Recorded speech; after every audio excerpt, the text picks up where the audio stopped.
बिना कहे मन की बात जानने वाले इस दुनिया में केवल दो ही लोग हैं।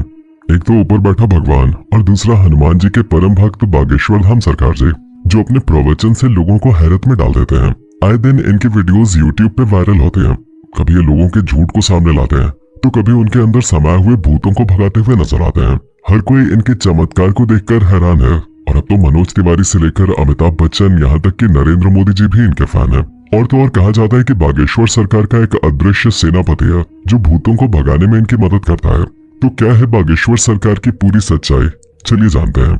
दोस्तों, हमारे देश में कई सारे साधु महात्मा और बाबा आए और गए। कई सारे लोगों ने उनके आश्रम और धाम पर माथे टेके। यहाँ तक कि बड़े बड़े फिल्मी सितारों ने भी कई बाबाओं के दरबार में हाजिरी दी है। लेकिन इस समय जो प्रसिद्धि बागेश्वर महाराज जी को मिल रही है वो आज तक कभी किसी को नहीं मिले। लंबे बालों वाले, माथे पर चंदन और अक्सर सिर पे पगड़ी बांधे नजर आने वाले बागेश्वर धाम सरकार की बात ही कुछ और है। और इस चीज का सबसे बड़ा सबूत बड़े बड़े फिल्मी सितारों का इनके धाम पर आकर प्रवचन और गीत सुनना है। फिर चाहे मोदी सरकार के सबसे दिग्गज नेताओं में से एक और मशहूर गीतकार मनोज तिवारी हो या फिर साउथ इंडियन फिल्म इंडस्ट्री के सुपरस्टार सुमन तलवार हो, जिन्होंने बागेश्वर धाम आकर बाबा के नाम पे ठुमके भी लगाए और हाथ जोड़कर नमस्कार भी किया। अभी हाल ही में सदी के महानायक अमिताभ बच्चन जी की भी एक वीडियो बहुत ही ज्यादा वायरल हो रही थी, जिसमें वो बैठकर बाबा के कीर्तन का आनंद ले रहे थे।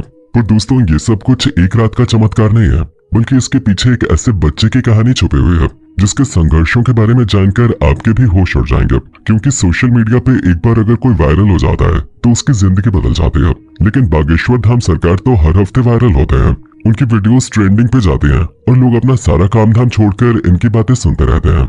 हजारों की संख्या में लोग अपनी मनोकामनाओं को पूरा करवाने और अपनी तकलीफों को दूर भगाने के लिए बागेश्वर धाम दर्शन के लिए पहुंच जाते हैं। और ये सब कुछ मुमकिन हो पाया है बागेश्वर धाम जी के चमत्कारों की वजह से। कहा जाता है कि स्वयं हनुमान जी की कृपा बागेश्वर बाबा के ऊपर बनी हुई है और उन्हीं की असीम शक्तियां हैं, जिनकी सहायता से बागेश्वर धाम सरकार किसी के भी मन की बात को जान लेते हैं और उसके बताने से पहले ही कागज पे उसकी समस्याएं लिख देते हैं, जिसके कई सारे प्रमाण आपने वीडियोस के जरिए देखे होंगे।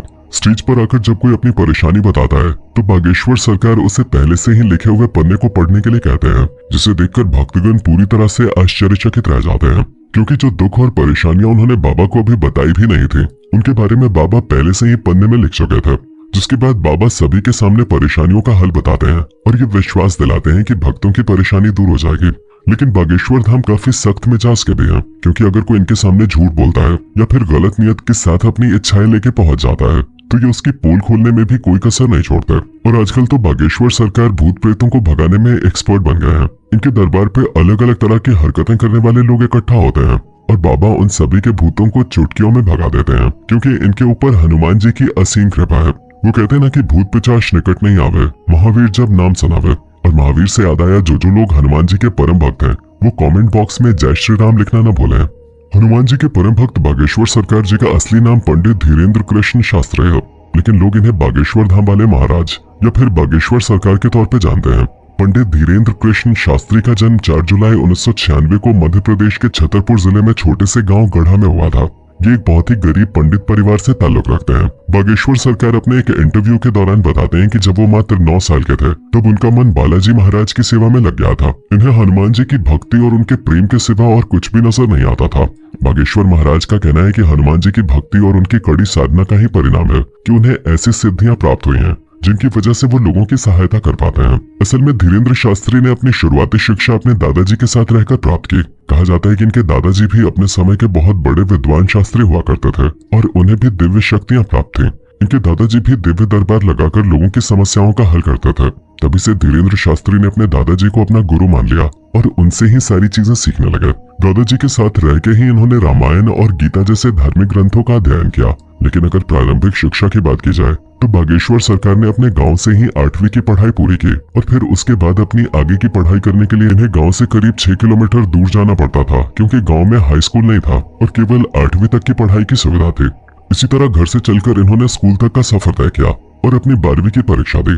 12वीं करने के बाद धीरेन्द्र शास्त्री ने बैचलर ऑफ आर्ट्स में अपना ग्रेजुएशन भी पूरा किया। यानी कि हनुमान जी की असीम कृपा के साथ साथ बागेश्वर सरकार के पास डिग्रियां भी हैं। परंतु अपने ग्रेजुएशन के दिनों से ही धीरेन्द्र कृष्ण अपने दादाजी की तरह बालाजी महाराज की सेवा करने में लग गए थे। इनके घर के पास बालाजी यानी कि महाबली हनुमान जी का एक बहुत पुराना मंदिर हुआ करता है, जहाँ पहले इनके दादाजी दरबार लगाया करते थे। लेकिन उनके मृत्यु के बाद दरबार कई सालों तक खाली रहने लगा। फिर भी धीरेन्द्र कृष्ण शास्त्री ने हनुमान जी की सेवा करनी नहीं छोड़ी और वो लगातार बालाजी के नाम का ध्यान करने लगे। लंबे समय तक ध्यान में लीन रहने के बाद धीरेन्द्र कृष्ण शास्त्री के ऊपर बालाजी और उनके स्वर्गीय दादाजी ने अपनी कृपा दिखाई और अचानक से ही उन्हें असीम शक्तियों का एहसास होने लगा। उन्हें महसूस हो रहा था कि वो लोगों के मन की बातों को समझ सकते हैं, वो क्या चाहते हैं, उनके दिमाग में क्या चल रहा है। ये सारी बातें वो बिना कुछ कहे ही समझ जाते थे और उनके निवारण भी बताते थे। अपनी इन शक्तियों का इस्तेमाल करके धीरेन्द्र शास्त्री ने लोगों के कष्टों को दूर करना शुरू कर दिया। लोग जब इनके पास अपनी समस्या लेकर आते तो ये पहले से ही उनके मन की बात समझकर उन्हें समस्या का समाधान बता देते थे। धीरे धीरे धीरेन्द्र शास्त्री को यह समझ में आ गया कि उनके अंदर उनके दादाजी की तरह ही दिव्य शक्तियां मौजूद हैं। तब जाकर उन्होंने अपना दरबार लगाना शुरू किया और यहीं से धीरेन्द्र कृष्ण शास्त्री बागेश्वर धाम सरकार के नाम से प्रचलित होने लगे। मंगलवार और शनिवार को अपना धाम लगाकर ये भक्तों के दुख तकलीफों का निवारण करते। जिनकी अर्जी लगती थी उन्हें बागेश्वर धाम अपने पास बुलाते और उसकी समस्या को उसके बिना कुछ बोले सवाल और सवालों का हल एक पर्ची में लिख देते, जिससे लोगों का विश्वास बागेश्वर धाम के ऊपर और भी ज्यादा दृढ़ होने लगा। आप ये जानकर हैरान रह जाएंगे कि बागेश्वर धाम सरकार ने केवल भारत ही नहीं बल्कि पूरी दुनिया में अपने दरबार लगाए हैं और लाखों की भीड़ को इकट्ठा करके उनकी मदद कर चुके हैं। कुछ लोग तो इन्हें साक्षात भगवान समझते हैं, हालांकि कुछ महिलाएं ऐसी भी हैं जो बागेश्वर धाम की खूबसूरती को देखकर उनके ऊपर अपना दिल हार बैठते हैं और उनकी बातें सुनने और उन्हें एक नजर देखने के लिए उनके धाम पहुंच जाते हैं। पर अपने सख्त मिजाज के लिए मशहूर बागेश्वर धाम का ध्यान इस तरह की चीजों पे बिल्कुल भी नहीं लगता। वो दरबार में आने वाले हर एक शख्स को अपने बच्चे की तरह मानते हैं और उसी प्रकार से उनसे बातें भी करते हैं। वैसे दोस्तों, हमारे देश में जहां बाबाओं और तांत्रिकों की छवि इतनी ज्यादा खराब हो गई है, जिनमें से आधे से ज्यादा तो जेल की हवा खा रहे हैं। जैसे ही किसी बाबा के ऊपर विश्वास होता है, उसके काले कारनामों का चिट्ठा खुलने लगता है और लोग इन चीजों के ऊपर विश्वास करने से घबराने लगे हैं। इस माहौल में अगर कोई 26 वर्षीय शख्स अपनी दिव्य शक्तियों से लोगों को हैरान कर दे तो दुनिया के मन में सवाल तो उठेंगे और इन्हीं सवालों का जवाब ढूंढने के लिए कई सारे मीडिया कर्मी भी बाबा के दरबार में चोरी चुपके जा चुके हैं ताकि बागेश्वर धाम की सच्चाई जान सकें। पर इतने सारे स्टिंग ऑपरेशन करने के बावजूद भी कोई ये समझ नहीं पाया कि आखिर बागेश्वर सरकार लोगों के मन की बात को कहते हैं, क्योंकि कई सारे नए लोग जो दरबार में आए होते हैं उनकी अर्जी लग जाती है और जब वो बाबा के सामने जाते हैं तो उनके मन की सारी बातें बाबा पहले ही लिख चुके होते हैं। इस तरह की चीजें देखकर मीडिया कर्मी भी हक्के बक्के रह गए और लगातार बागेश्वर बाबा को लेकर जांच पड़ताल कर रहे हैं, लेकिन अभी तक उन्हें कोई भी ऐसी चीज प्राप्त नहीं हुई है जिसे लेकर वो बागेश्वर धाम सरकार के ऊपर किसी तरह का आरोप लगा सके। शायद इसीलिए बड़े बड़े नेता और अभिनेता बागेश्वर धाम के ऊपर विश्वास करने लगे हैं। वैसे दोस्तों, इनके बारे में एक बात बहुत ही ज्यादा प्रचलित है। कहा जाता है कि इनका एक सेनापति भी है जो किसी को दिखाई नहीं देता। वो सेनापति बागेश्वर धाम सरकार को लोगों के भूत को भगाने में मदद करता है। लोगों का इनके ऊपर विश्वास है, तभी तो लोग इनके दरबार में जाकर सच्चे मन से ईश्वर का नाम लेते हैं। आज के लिए बस इतना ही। उम्मीद है आपको वीडियो पसंद आई होगी। अगर हाँ तो चैनल को फटाफट सब्सक्राइब जरूर कर लें।